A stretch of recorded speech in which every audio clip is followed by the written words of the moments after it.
Entonces, vamos a aprender las taquiarritmias las más frecuentes, ya no nos vamos a involucrar mucho con los mecanismos que la producen, pero lo que sí, vamos a ver cómo manejarlas en el servicio de urgencia, o en el SAPU, o en el servicio de urgencia rural, o el que sea general de zona, qué es lo que tiene que hacer, ¿ya? Porque les va a tocar a ustedes, principalmente, ¿ya? Así que es el momento de aprenderla, ¿ya? Y como con un esquema, con un algoritmo que es simple, diferenciándola de complejo ancho, estrecho, y sabiendo qué es hemodinámicamente estable y qué es hemodinámicamente inestable, y tratando de aprender la menor cantidad de fármacos antiarrítmicos posible, ¿ya?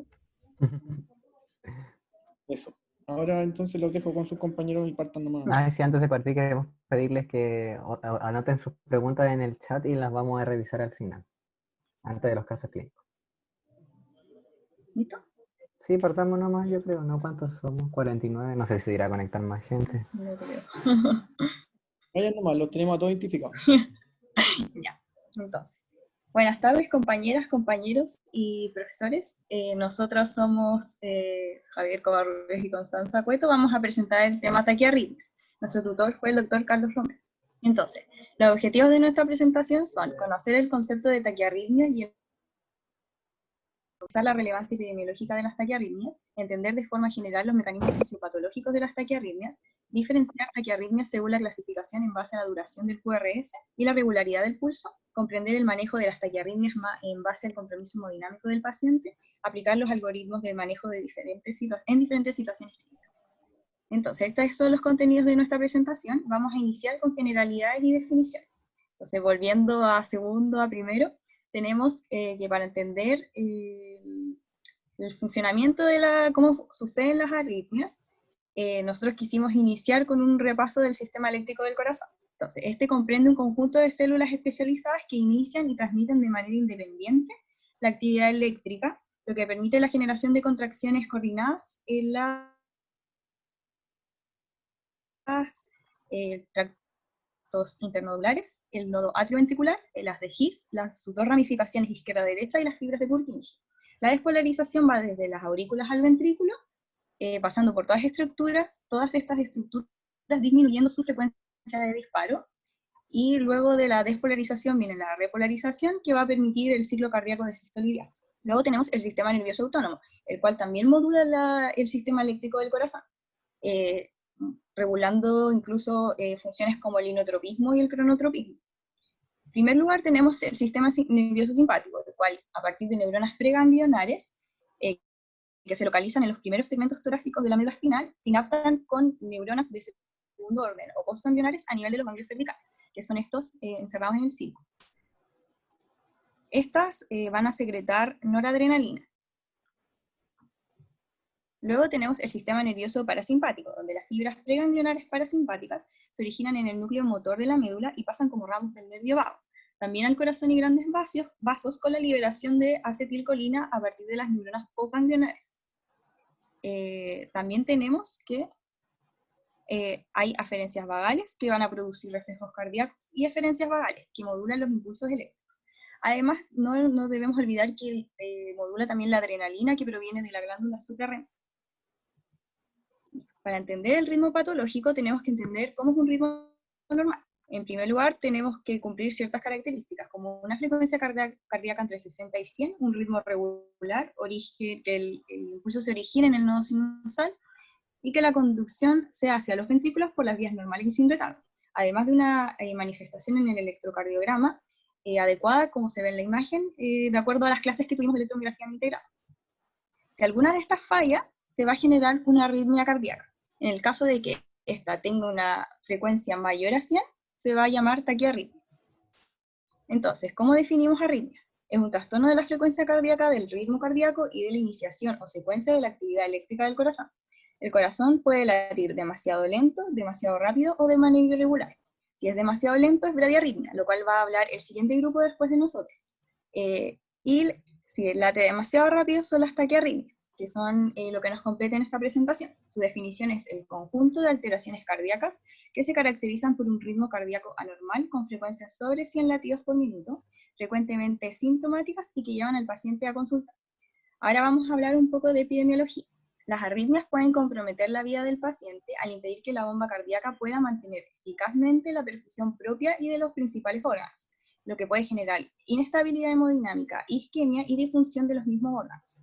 Pueden darse tanto en cardiopatía subyacente como en corazones que están normales a nivel estructural. La epidemiología del mundo, que si bien no hay mucha información al respecto, tenemos que hay una disminución gradual en la incidencia de las taquiarritmias ventriculares, que son las que son potencialmente mortales. Esto gracias al impulso de tratamientos previos y la prevención de la enfermedad en las arterias coronarias y sus secuelas.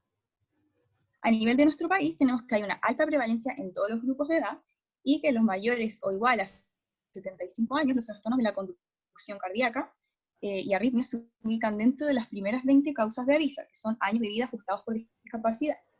Esto es súper relevante en nuestro contexto, dado el envejecimiento poblacional por el que está pasando en nuestro país y también el mundo.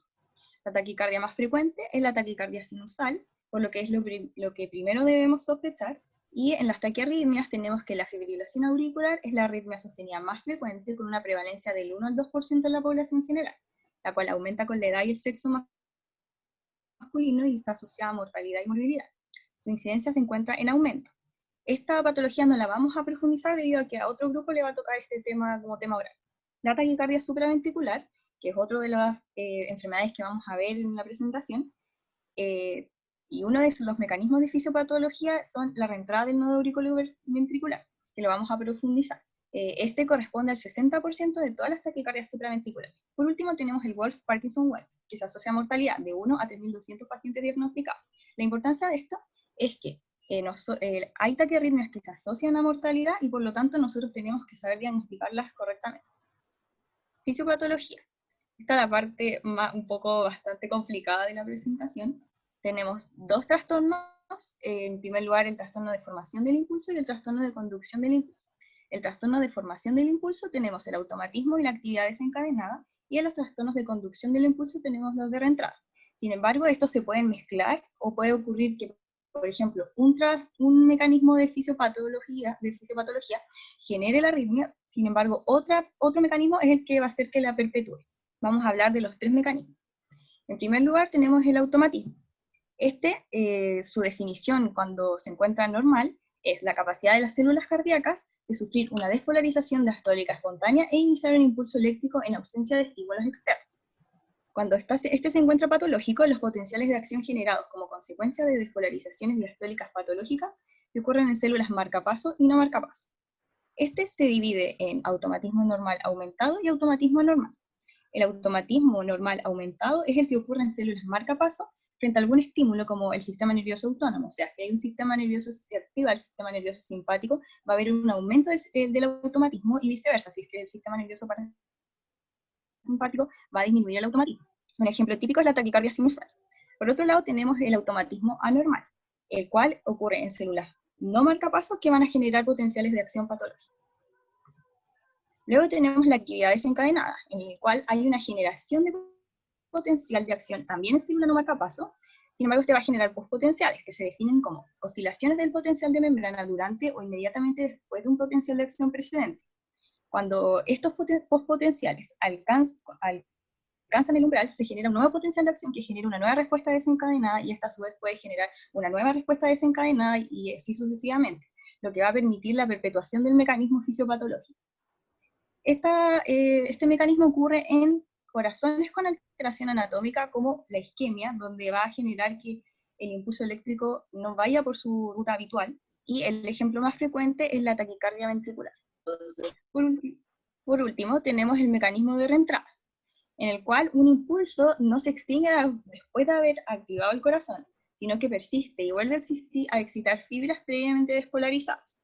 Esta va a generar la mayoría de las taquiarritmias clínicamente relevantes. Entonces, para entender esto hicimos este monito, donde imaginemos que la flecha es el impulso eléctrico que va viajando a través del corazón, desde la aurícula al ventrículo, el cual se encuentra con un obstáculo en el medio, que es este círculo, y va a dividir la vía en dos caminos. La vía rápida, que es el color rosado más claro, donde se caracteriza por una conducción rápida y con un periodo refractario largo. Por otro lado tenemos la vía lenta, que va a tener una conducción lenta y un periodo refractario corto. Entonces, teniendo esto en mente, vamos a ver este video, donde se ve el impulso normal eléctrico que viaja de la aurícula al ventrículo, llega hasta la vía lenta y ahí no sigue avanzando debido a que esta zona está refractaria. Si se produce un extrasístole, este va a viajar por la vía lenta debido a que la vía rápida está refractaria, va a llegar a la vía rápida y va a enviar un impulso eléctrico retrógrado hacia la aurícula, el cual, además de ir a la aurícula, se va a ir por la vía lenta y va a generar un círculo vicioso donde se va a perpetuar el mecanismo fisiopatológico. Clasificación. Entonces, hay muchos tipos de clasificación, sin embargo, para la presentación vamos a utilizar el de duración del QRS, el cual se divide en QRS estrecho y QRS ancho. El estrecho es aquel en el que la distancia es de menos o igual a 120 milisegundos y el QRS ancho es mayor o igual a 120 milisegundos. También de acuerdo a la regularidad del ritmo, si es regular o irregular. Aquí tenemos una tabla donde dividimos con las dos clasificaciones, el QRS estrecho y QRS ancho. En rosado claro se encuentran las regulares y en rosado oscuro tenemos los irregulares. Nosotros vamos a hablar de estas patologías. Bueno, ahora pasaremos a ver cada una de las arritmias una por una, a destacar un pequeño error que tuvimos, que QRS ancho es mayor a 20 milisegundos, no mayor igual. Bueno, entonces pasaremos primero a las taquirritmias de QRS estrecho regular. Ay, no me está funcionando el... Yo lo hago. Ya. La primera que revisaremos es la taquicardia sinusal. Esta corresponde a un ritmo de características sinusales con una frecuencia cardíaca entre 100 a 140 latidos por minuto, generalmente nunca supera los 140. Se produce como una respuesta fisiológica ante situaciones de estrés biológico como son el estrés, la ansiedad, el ejercicio físico, y también puede ser desencadenado por situaciones patológicas que aumentan el estímulo simpático, como son la fiebre, muy importante, la anemia, la hipoxia, entre otras. Al electrocardiograma vamos a encontrar un ritmo sinusal. Eso quiere decir que es negativo en ABR y positivo en D2 y ABF, y regular. El mecanismo se debe a una potenciación de la descarga normal del nodo sinusal, como ya mencionó la Connie con anterioridad, y esta no posee un tratamiento específico. Se debe resolver la causa de base. Por otro lado, también existe la taquicardia sinusal inapropiada, que a diferencia de la normal, se produce frente a mínimos esfuerzos o incluso en reposo, si bien es bastante poco común, y lo más importante es que se queden con el concepto de la taquicardia sinusal como respuesta fisiológica a situaciones puntuales. Y en este caso, la inapropiada se debe a un mecanismo de automatismo normal aumentado, y se puede tratar con betabloqueo o antagonistas de calcio. Con respecto, bueno, luego tenemos la taquicardia auricular. Esta se asocia principalmente a enfermedades crónicas y es bastante difícil de reconocer en la práctica clínica. De hecho, no suele diagnosticarse con frecuencia, y el manejo va a corresponder al manejo de la enfermedad de base. Debido a que es poco común, no vamos a ahondar en ella, pero le dejamos la diapo con la información.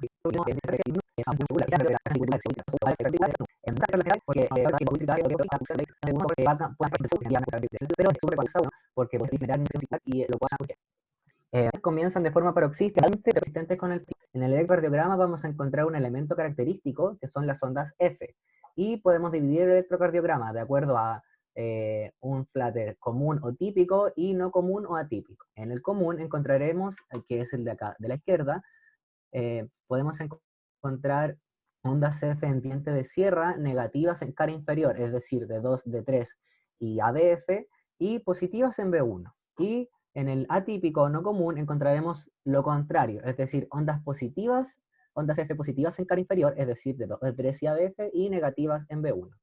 Y el mecanismo fisiopatológico es reentrada a la aurícula derecha por obstáculos anatómicos y funcionales a la conducción normal. Luego tenemos las taquicardias paroxísticas supraventriculares. Estas corresponden a una arritmia también por mecanismo de reentrada, y según cuál sea la vía anatómica que se está utilizando para el mecanismo, para generar el circuito de reentrada, se dividirán en dos tipos en los cuales nos vamos a ahondar.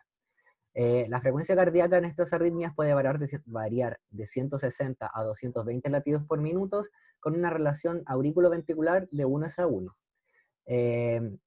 Se caracterizan, como dice su nombre, por episodios de inicio y términos bruscos, de corta duración, que cursan presentan solamente con taquicardia sin otros síntomas acompañantes, es decir, no se presentarán ni sudoración, ni disnea, ni otros.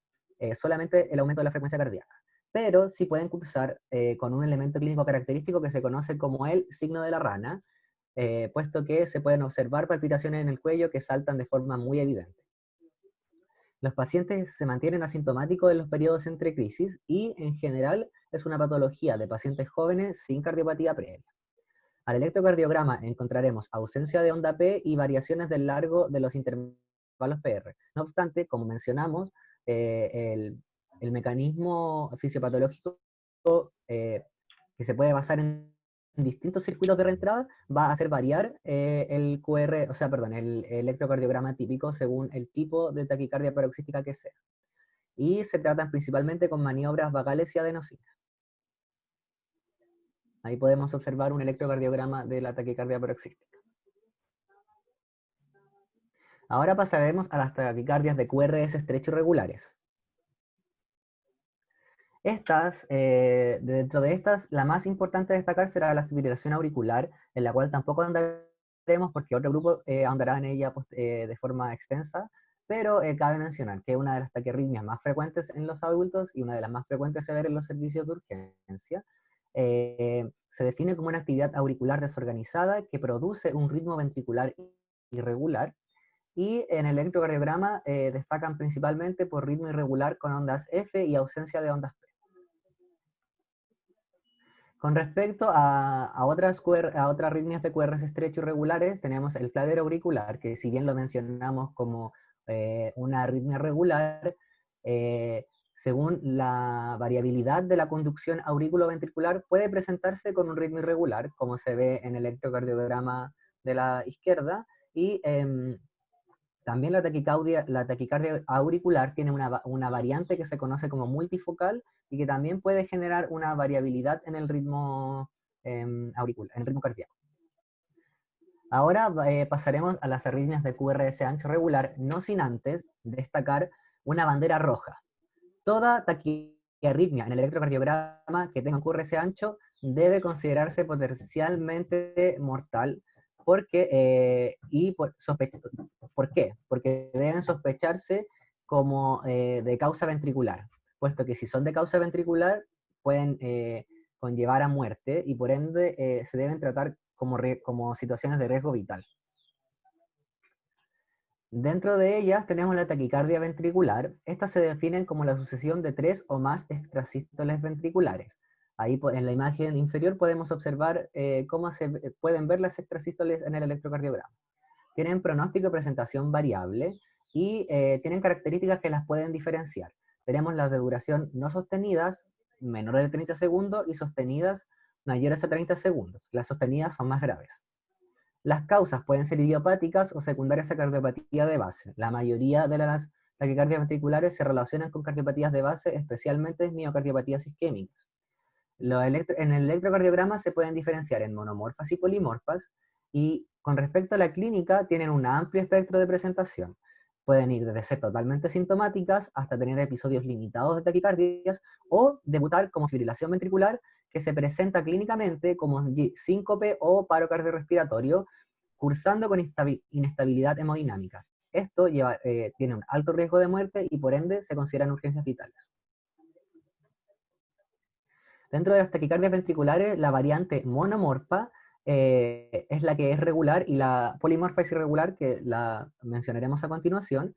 Y dentro de la monomorfa, el electrocardiograma típico son QRS con forma constante y con ausencia de onda P. Como pueden observar ahí, son con formas bastante diferentes a la forma normal y con una frecuencia entre 140 a 200 latidos por minuto.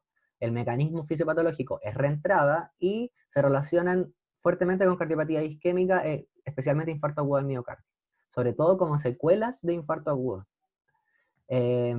Dentro de otras de QRS ancho regular, tendremos dos en las que solo vamos a mencionar porque también tienen un sustrato fisiopatológico bastante complicado y si bien son importantes, no son tan frecuentes, que son el síndrome de Wolff-Parkinson-White, que corresponde a una taquicardia por activación ventricular por vía anómala, y tiene el aspecto más importante de destacar es que tiene se puede presentar con una relación aurículo-ventricular de 1:1, lo que genera un riesgo de fibrilación ventricular por alta frecuencia de latido ventricular. Y en el electrocardiograma podemos observar ondas deltas que son clásicas de esta enfermedad y un PR corto.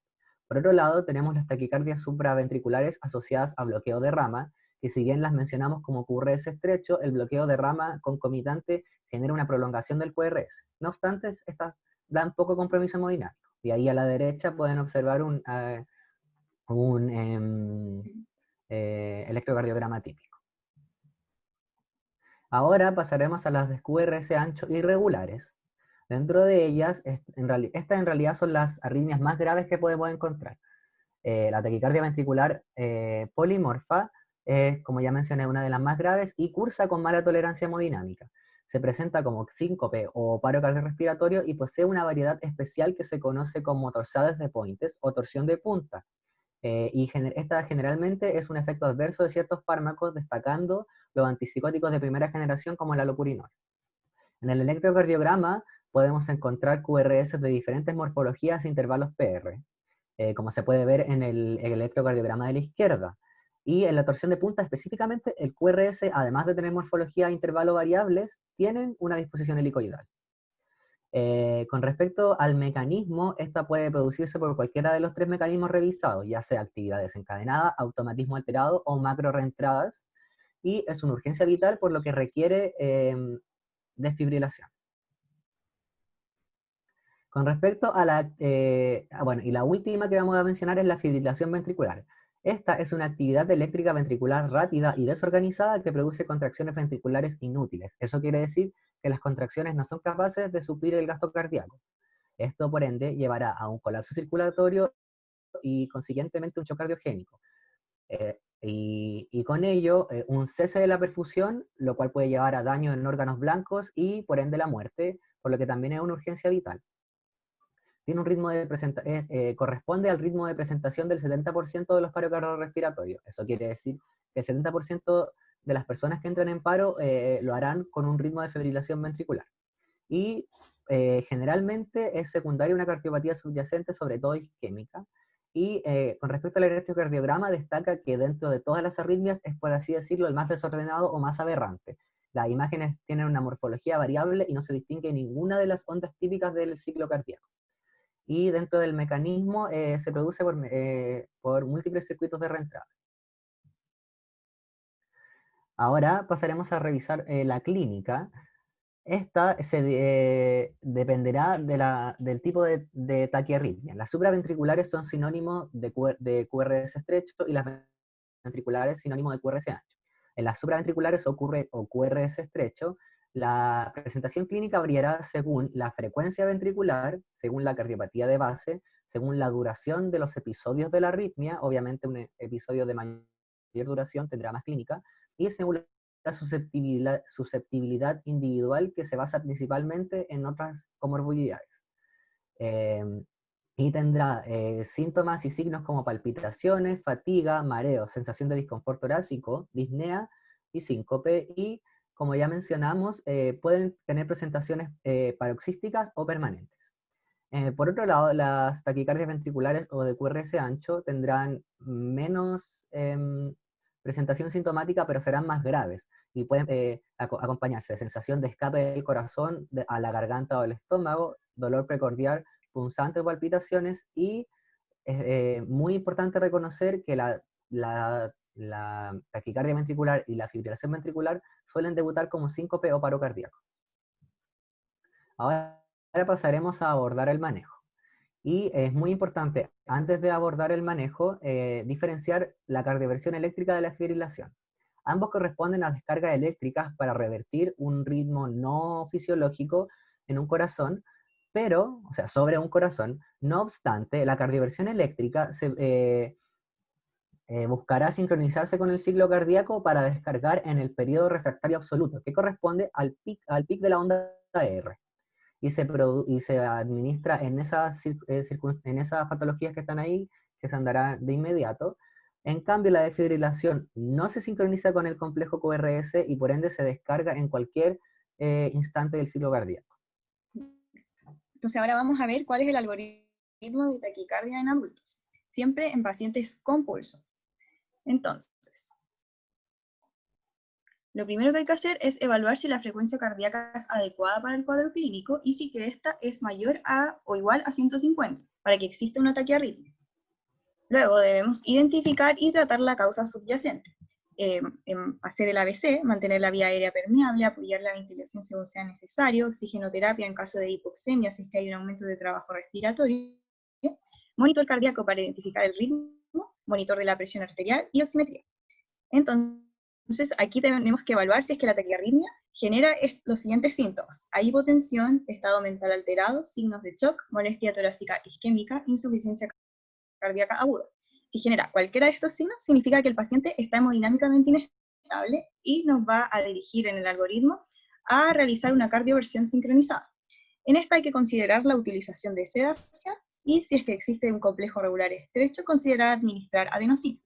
Volviendo al paso anterior, si es que el paciente no presenta ninguno de los síntomas para detectar una inestabilidad hemodinámica, entonces pasamos al algoritmo de estabilidad hemodinámica, donde debemos evaluar si el QRS es ancho, o sea, igual o mayor a 0.12 segundos, donde si no es ancho, es decir, es estrecho, se debe realizar un acceso intravenoso y electrocardiograma de 12 derivaciones si estuviese disponible. Maniobras vagales, si estas no resultan, entregar adenosina, especialmente si es que el ritmo es regular, y en la taquicardia supraventricular que no responde a las maniobras vagales. Luego tenemos beta bloqueadores o calcio antagonista, y por último considerar la posibilidad de consultar al especialista. Luego tenemos que si el QRS sí es ancho, tenemos que realizar un acceso intravenoso también en el electrocardiograma, considerar la administración de adenosina solo si es regular y monomórfico, y considerar la posibilidad también de consultar al especialista, pues el tratamiento puede resultar perjudicial. Entonces aquí le dejamos las dosis. En cuanto a la cardioversión sincronizada, se debe partir con dosis de 100 y aumentar de manera escalonada si es que las primeras dosis no resultan. Entonces se aumenta la segunda dosis y así sucesivamente. Por ejemplo, en la fibrilación auricular inestable se recomienda entre 120 a 200 joules. En cuanto a la desfibrilación, tenemos que son siempre 200 joules frente a taquicardia ventricular poli o monomorfa y la fibrilación ventricular. Y en la adenosina tenemos que entregar una primera dosis, si es que se requiere, con un bolo intravenoso de 6 miligramos, luego un bolo de suero fisiológico. Por último, una segunda dosis de 12 miligramos, si es que la primera dosis no revirtió el ritmo a un ritmo sinusal. A los 2 miligramos la primera dosis. Por último, tenemos infusiones antiarrítmicas, que son la procainamida, la amiodarona y el sotalol, todos intravenosos.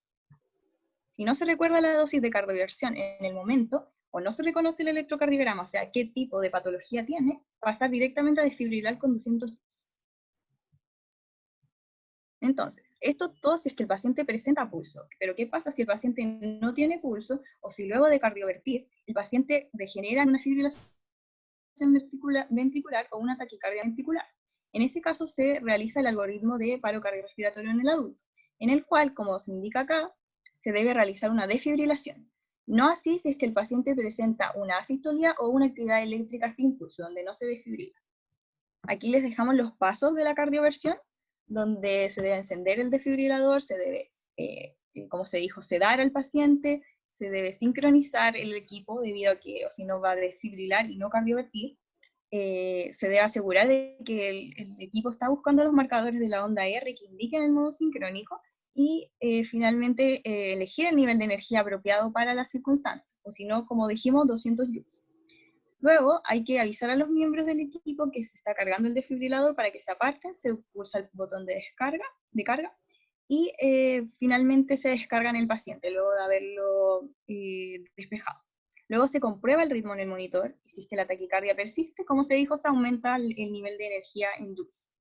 Recordar que cada vez que utilicemos el cardioversor, este va a volver en general a su forma basal, que es de desfibrilar. Por lo tanto, luego de cardiovertir se debe apretar el botón de sincronización nuevamente. Bueno, por último pasaremos a las conclusiones, y dentro de ellas hay algunos aspectos relevantes de nuestra presentación que queremos volver a destacar. Primero, las taquiarritmias son un problema de salud relativamente frecuente y que según el tipo pueden ser potencialmente mortales. Por ende, todo médico general debe manejar los conceptos claves. Médico o médica general. Es relevante el contexto clínico dentro de un ataque arritmia.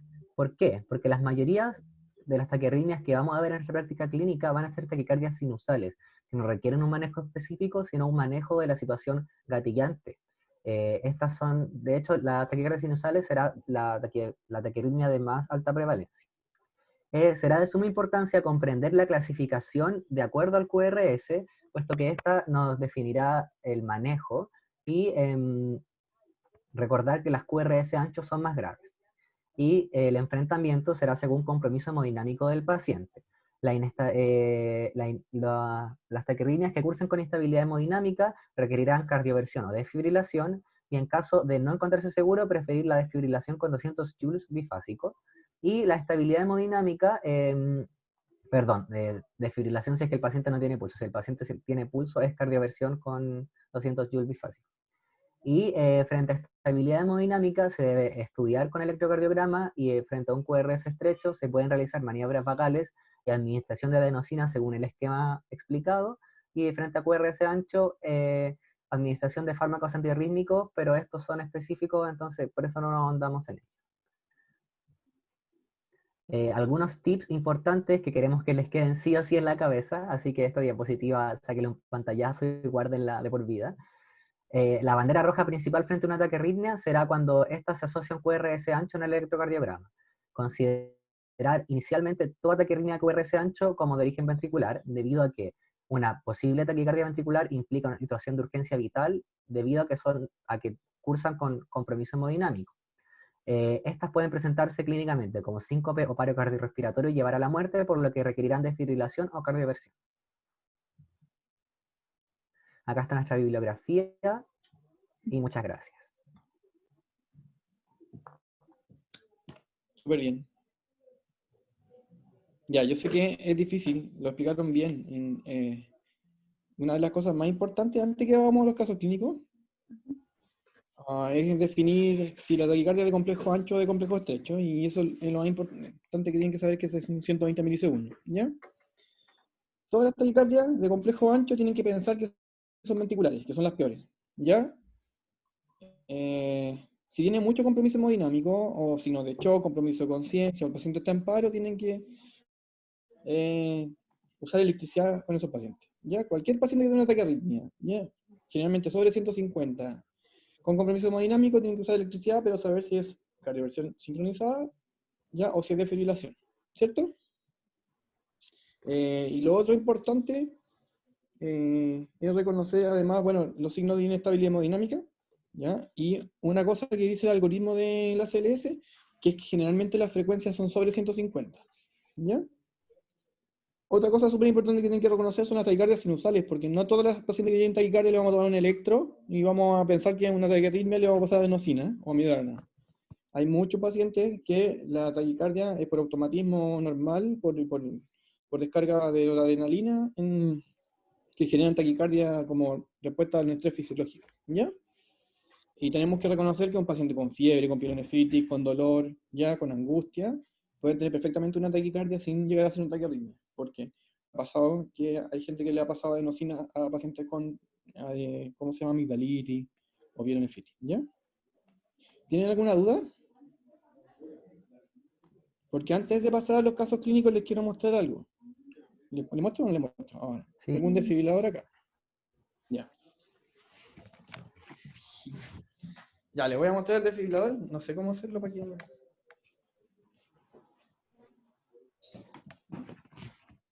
No veo mi video. ¿Dónde está mi video? Acá está mi video. Ya, este es el desfibrilador que pueden ver en los consultorios. ¿Ya?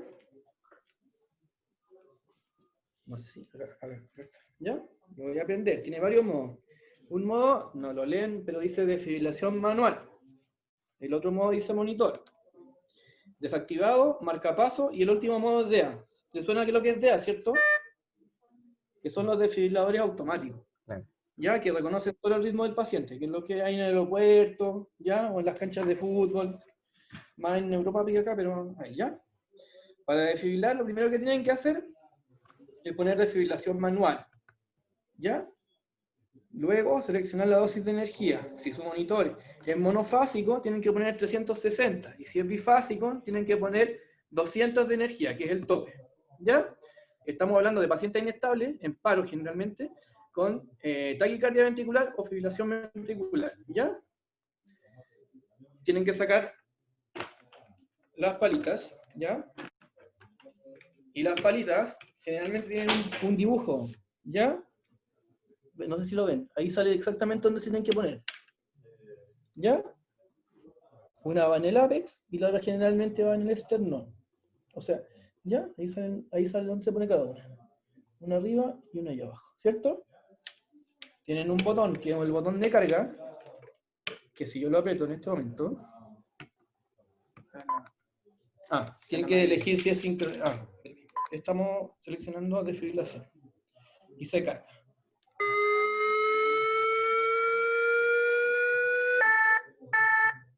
Tienen que decirle a la gente que se aleje y que se arranque, ¿ya? Y yo lo voy a descargar al aire para no electrocutar a nadie, ¿ya? Así se usa el desfibrilador, ¿ya? Los parches generalmente, esto tiene que tener gel, porque si no van a quemar al paciente y porque también tienen que transmitir la electricidad, ¿ya? Se le pone gel o a veces hay unos parches específicos, ¿ya? Si quieren hacer una cardioversión sincronizada, tienen que cambiarlo por, aquí dice, sincronización. Siempre hay un botón que dice sincronizar. Para acceder al sincronizado, tienen que además conectarle al paciente los electrodos, porque el monitor tiene que saber dónde está el QRS para descargar, ¿ya? Es muy similar, pero la diferencia es que la descarga no es cuando ustedes aprieten los botones, sino que uno va a cargar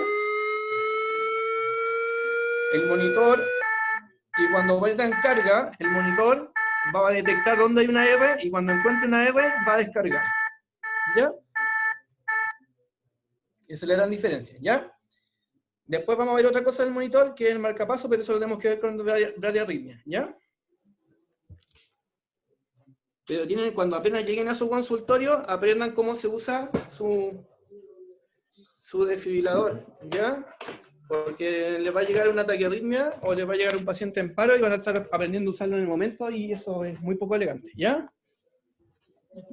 Gracias, Doc. Gracias, Doc. Ya, pero aprendan, siempre aprendan cómo se conectan, dónde se conectan los electrodos, dónde se pone cada uno de las paletas, ¿ya? Con cuánta energía se carga. Son los monitores, estos monitores de fibrilación siempre están diseñados para que sean como fáciles de usar. Entonces sale número 1, hacer la carga, número 2, aparece descargar, ¿ya? Y hay una parte que dice sincronizado o no sincronizado, y además el monitor también les permite usar un marcapaso o usar un DEA. Si tienen dudas y no saben, o por ejemplo para médico, podría usar el modo DEA. En el modo DEA, el equipo les dice con una voz lo que tienen que ir haciendo. Coloque las paletas, pensando el ritmo, y aplique descarga, ¿ya? Porque reconoce los ritmos desfibrilables, por si no se lo saben, porque de pronto alguien dice que la sistolía es un ritmo desfibrillable y no lo es. ¿Ya? Es un chiste interno. ¿Ya? Listo. Ahora pasemos a los casos clínicos. Ya. Seguimos entonces. Ya. Ya. Ahora pasaremos entonces a los casos clínicos. Les tenemos 3 casos preparados y esperamos que todos participen. No nos gusta la dedocracia, así que esperamos que abran sus micrófonos para poder participar. El que quiera, porfis. Sí.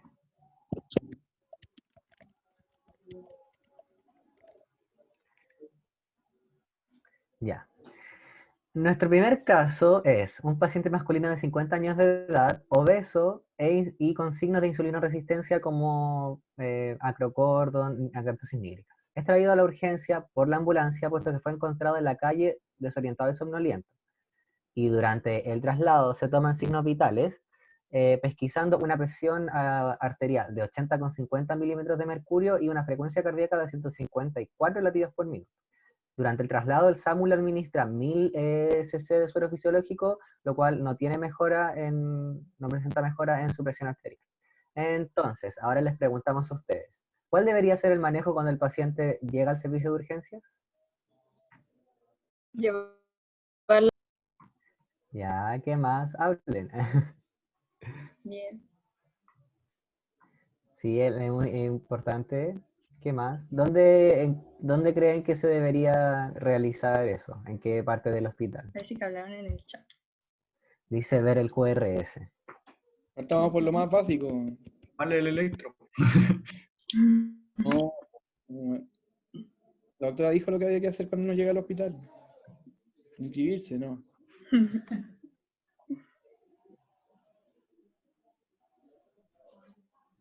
Ya, eso está bien. Sí. Primero lo van a llevar. Ese paciente va a ir directo a la reanimación porque está en shock, ¿cierto? Exacto. ¿Y lo hacemos qué cosa?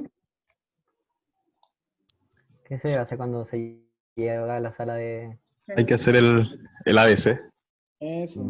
Muy bien. Súper. Sí, va a ser lo primero. ¿Mm? Y una vez que se tiene listo el ABC, ¿qué es lo que se debe realizar? Un electro. ¿Un glucotest? Bueno, en un contexto así de Como parte de la- urgencia, En el contexto de urgencia lo van a llevar al reanimador, eso está claro. Y en el reanimador hay varias cosas que la enfermera o los paramédicos ya saben que tienen que hacerlo de manera instantánea. Y habitualmente ponerle oxígeno, conectarlo a un monitor de signos vitales. ¿Ya? Van a tener presión, van a tener saturación, ¿ya? Y van a tener la frecuencia cardíaca ahí en el momento. ¿Ya? sí. Probablemente, como está en shock, quizás está desaturando más por hipoperfusión, pero igual le vamos a poner un poquito de oxígeno, probablemente. Vamos a ver si está comprometido conciencia, si está con compromiso franco de conciencia, hay que intubarlo y proteger la vía aérea y ventilarlo. ¿Ya? Y una vez que ya tengan la parte A, B completa, la parte C de la circulación es evaluar por qué está en shock, y ahí los compañeros les van a mostrar. Quizás en este paciente no necesariamente tienen que tomar un electro, porque el electro a veces se demora, no es tan rápido de tomar, y se pueden guiar por el monitor perfectamente, así que el monitor les muestra lo que les van a mostrar. Claro, como dijo el profe, el tomar un electro así como de 12 derivaciones no sería lo óptimo porque vamos a tardarnos mucho, pero sí, por ejemplo, tenemos el monitor de signos vitales que nos puede dar esta señal que se ve acá, o sea, este patrón que se ve acá, que corresponde a una taquicardia ventricular monomorfa. Monomorfa porque vemos que la forma del QRS aberrante se repite de forma constante. Entonces, como todos dijeron y participaron, felicitaciones, muy bien. Sí. El paciente posteriormente al ABC requerirá, o sea, una cardioversión sincronizada. Obviamente, anterior a eso, dentro de lo posible, si es que nos permite el tiempo, se le debe administrar midazolam de 5 miligramos intravenoso para sedar al paciente y morfina para analgesia, porque este procedimiento es sumamente doloroso. Y posteriormente a eso, proceder rápidamente a la cardioversión sincronizada a un potencial inicial de 100 joules. Como mencionamos en la presentación, si es que esto no fuera suficiente, si no revierte a ritmo sinusal, se debe aumentar. Pero en este caso, el monitor nos muestra que la taquicardia ventricular cambia a una FA tras la cardioversión, perdón, es cardioversión, no desfibrilación, y con la frecuencia cardíaca baja a 100 y la presión mejora a 110,80, recuperando la conciencia del paciente y por ende saliendo del shock. Debido al estado en el que queda, claramente el paciente debe ser hospitalizado para monitorización y recuperación y, muy, muy importante, como les mencionamos, las taquicardias ventriculares se van a asociar generalmente a cardiopatías isquémicas, por lo que el paciente se le debe indicar angiografía para evaluar esta patología y ver posteriormente qué manejo se le hará. Caso 2. Tenemos una paciente femenina de 30 años sin antecedentes mórbidos ni patología cardíaca previa. Acude a urgencias debido a un cuadro de palpitaciones y sudoración que relata empezó de la nada, en sus palabras. ¿Qué le preguntarían en la anamnesia a esta paciente? Si es que pueden responder lo que quieran. Si sufrió Sí. algún estrés o que ha tenido fiebre. Bien. Si consume fármacos también, algún antecedente familiar de patología cardíaca, muerte súbita, como es importante. ¿Algún fármaco en específico que le preguntarías? Mm, Antipsicóticos de primera generación. Ujú. Antiarrítmicos. claro. Allopurinol. Ujú. Yo Y con respecto al le cuadro actual. preguntaría si es que tiene algún tipo de molestia, dolor o molestia precordial o en el Ujú. epigastrio. Bien. Si le ha pasado antes. Bien, súper. Y la duración de los cuadros. El doctor creo que tiene el micrófono apagado. ¿Vale? Lo tengo prendido. Ah, Es que quería conversar. Comentar algo.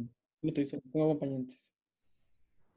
No, bien, súper bien las preguntas. Tienen que buscar fármacos, salbutamol, por ejemplo, Ujú. un fármaco que se llama midodrina, que también sube la frecuencia cardíaca, cocaína, ya, súper frecuente, simpático mimético en general, ya, marihuana, hay otra gente que consume marihuana y llega así, bien taquicárdico, con palpitación, sudoración, ya. Claro. Entonces, frente a eso, ella no consume ningún fármaco y sí tuvo episodios previos frente a los cuales le dieron un fármaco esas veces y se sintió muy mal, le dolió el pecho. Entonces, al examen físico, encontramos que en su ciclo vital tiene una frecuencia cardíaca de 160 latidos por minuto, una presión arterial de 120-90 milímetros de mercurio, saturación de 100% ambiental, y en el examen físico general, que está normal, sin adenopatías, y en el examen cardiovascular se observa un hallazgo en el cuello. Ese. ¿Alguien se acuerda cómo se llama ese signo? ¿Alguien sabe cómo se llama? La Sí, rana. la rana. Bien. Muy Bueno, bien. está soplado en el video. Ups.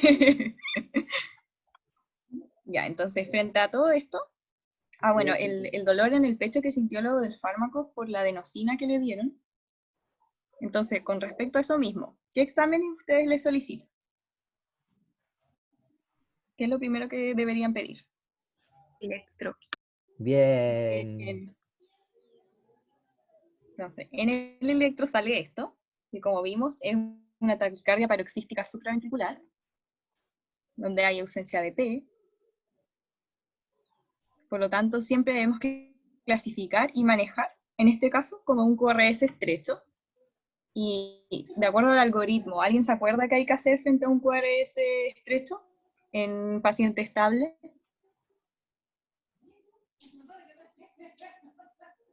Maniobra vasovagal. Bien. Eso es Súper. lo primero que se debe realizar. Aunque antes de eso, la monitorización. Ajá. Entonces se le realizó a la paciente el masaje de seno carotidio y no responde. Entonces, ahora, ¿qué podemos hacer?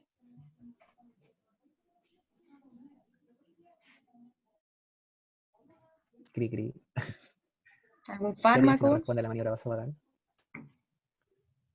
Bien. Si en general no responden, ¿qué Bien. dijeron? En el chat están diciendo adenosina. Bien. Buenísimo, súper.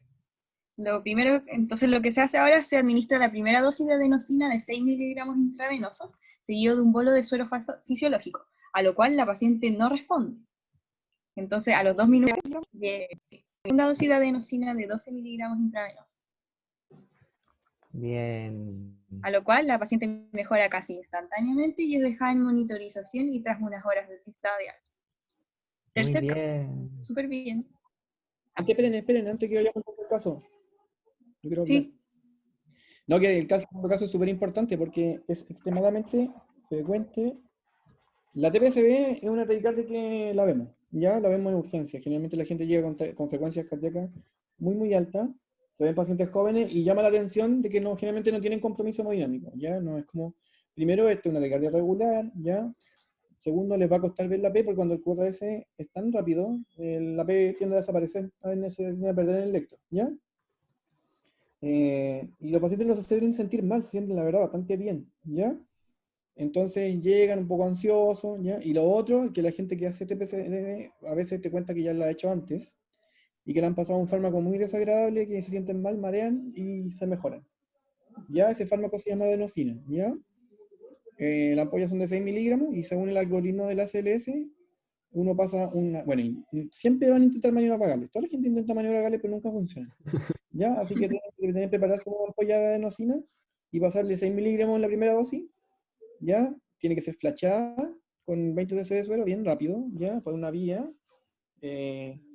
Y que levantando el brazo, porque la idea es que llegue rápido al corazón, ¿ya? Es como, es bien parafernálica la forma militar de adenosina, porque se inactiva rápidamente, tiene una vía media súper corta, como de segundo. Entonces, tiene que llegar rápido al corazón y genera como un bloqueo lento de la conducción, y el paciente hace una mini sistolía, ¿ya? Es una pausa importante, como una pausa sinusal, en el que sufren los pacientes y ustedes cuando miran el monitor, y después recuperan una frecuencia casi normal, ¿ya?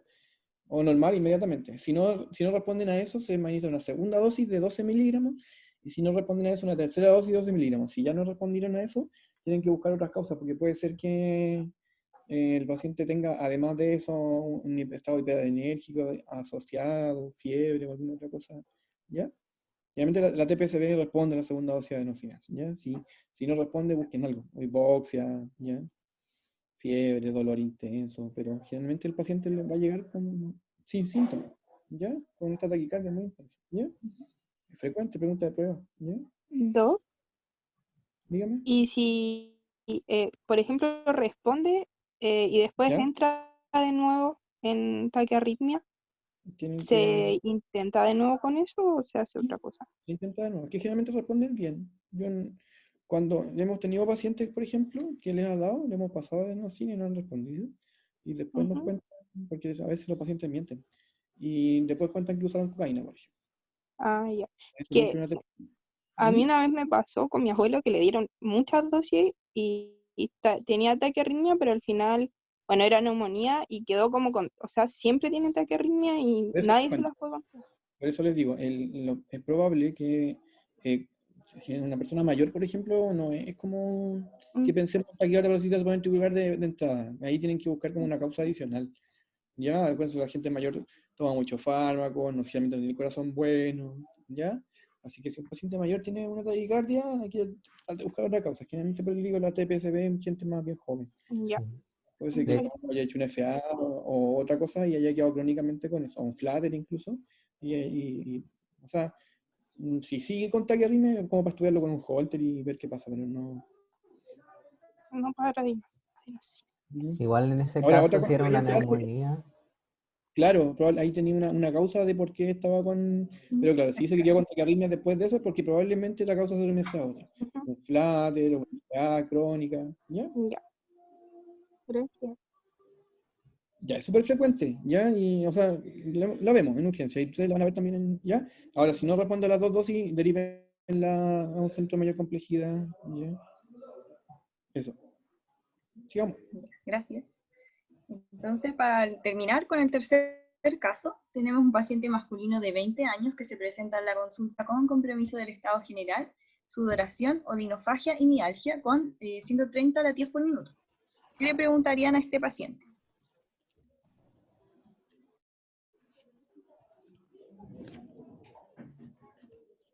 Si tienen antecedentes mórbidos. ya. Bien, súper. ¿Qué más? Que ha tomado algunos fármacos, Ya, Droga. muy bien. que ha Droga. tenido alguna enfermedad últimamente, una enfermedad infecciosa, algo así. Ya, bien. Ya. Que ha Súper. tenido fiebre junto a este cuadro. Muy bien. Si tomó algo durante este cuadro. Ya. Fármacos. Súper. Esas son en verdad las cosas que había que preguntar, los episodios previos, cuándo inició el cuadro, cuántos días lleva. Y frente a eso dijo que le ha pasado anteriormente y que en este cuadro comenzó hace un día con los síntomas. Al examen físico encontramos que en su ciclo vital sí tenía fiebre de 38.5 grados, al examen físico general normal, y al examen de cabeza y cuello, amígdalas congestivas y eritematosas, ganglios cervicales palpables y sensibles. Se observa así. ¿Solicitaría más exámenes a este paciente? ¿O ya tiene el diagnóstico?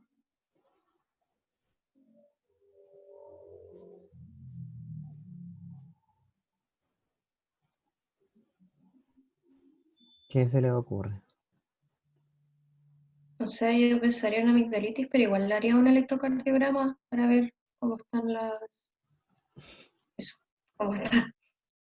Es, pero es, o sea, como tiene fiebre, igual podría ser una taquicardia sinusal. Y Bien. no sé si sería necesario un electro en realidad. Bien, esa es la respuesta. No se le pediría electro porque se trata de una taquicardia sinusal, dado el cuadro de fiebre, y se debe tratar el cuadro gatillante de la arritmia para detener la arritmia que sería la taquicardia sinusal. Entonces, la conclusión de este caso es que siempre hay que considerar el contexto del paciente para así no pedir exámenes que quizás son innecesarios para el caso. Y eso, muchas Exacto. gracias. Muchas gracias. Ay, qué lindo, gracias. Súper bien. Ya, no es tan difícil, no son tantas taquiarritmias. ¿Se dieron cuenta? Lo más importante es que se den cuenta de cuando es una taquicardia ventricular o una FB que se le van a pasar, ¿ya? Ahora, si es una fibrilación auricular, ¿ya? O una taquicardia ventricular, ¿ya? Perdón, si es una fibrilación auricular con bloqueo petróleo a mi izquierda, si está con compromiso hemodinámico también sucede electricidad, ¿ya? Así que no se estresen. O sea, en el fondo lo que voy es que todas las taquicardias que tengan un complejo ancho y sean inestables, todas tienen que ser tratadas con electricidad, ¿ya? O piensen instantáneamente que todas son de origen ventricular para que, ¿ya? Les quiero mostrar esto. Estos son, el ACLS trae estas cositas bien bonitas, ¿ya? Que son los algoritmos de manejo. ¿Ya? El ACLS no quiere que ustedes digan esto es un Wall Parkinson, esto es un FA, esto es un flatter, no, lo que quieren es que ustedes digan esto es estrecho o es ancho, esto es con compromiso hemodinámico o sin compromiso hemodinámico, ¿ya? Si ustedes aprendieron harto electro y lo saben diferenciar, súper bueno, porque van a llegar más rápido a definir qué es lo que tienen que hacer. Pero si no, igual el ACLS les dice, mira, algoritmo de taquicardia con pulso, evalúe la frecuencia del paciente, lo clínico, se ve al revés, pero no importa. Frecuencia, por lo general, mayor de 150 si existe taquiarritmia. Lo que le decía recién, si el paciente está con fiebre o con dolor y tiene una frecuencia de 130, eso es habitual. Si tiene frecuencia sobre 150, ojo, cualquier paciente con frecuencia sobre 150 debería meditar un electrocardiograma porque no es normal, ¿ya? Ahora, los teléfonos celulares también no son para jugar solo el Among Us, sino que además sirven para ver fórmulas o buscar imágenes. Si ustedes ponen algoritmo de taquiarritmia con pulso, o ponen en Google algoritmo de paro, ACLS, les van a aparecer los esquemas, y lo pueden mirar en el momento y definir. No es necesario que tengan estas tarjetitas, de hecho yo las tengo ahí en la mochila, pero no se ahorro nunca. ¿Ya? Pero se las muestro para que me tengan envidia porque yo las tengo y ustedes no. ¿Ya? ¿Tienen alguna duda?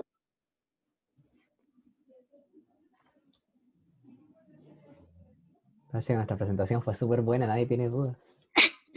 Que es súper clara, ¿no? De verdad fue clara, ¿ya? Gracias.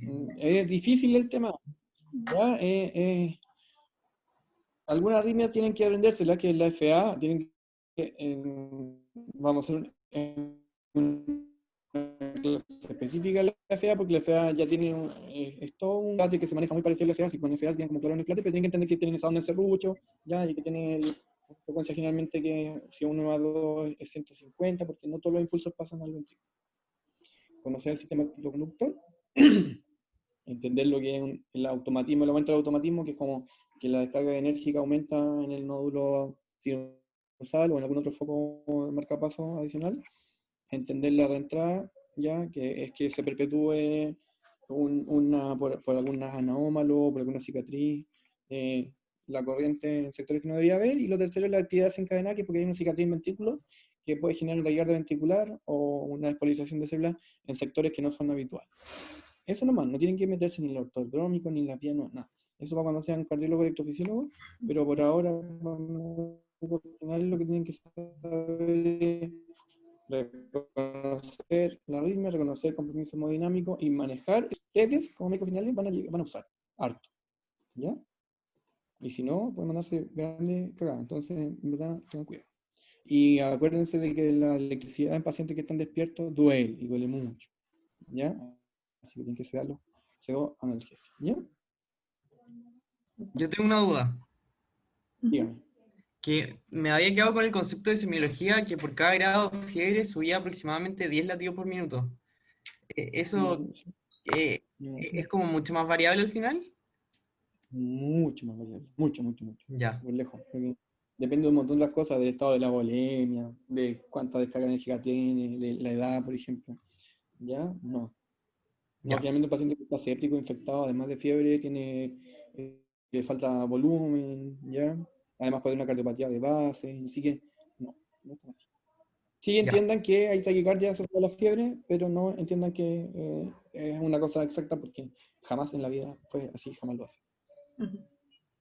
Ya. Gracias. Ya. ¿Algo más?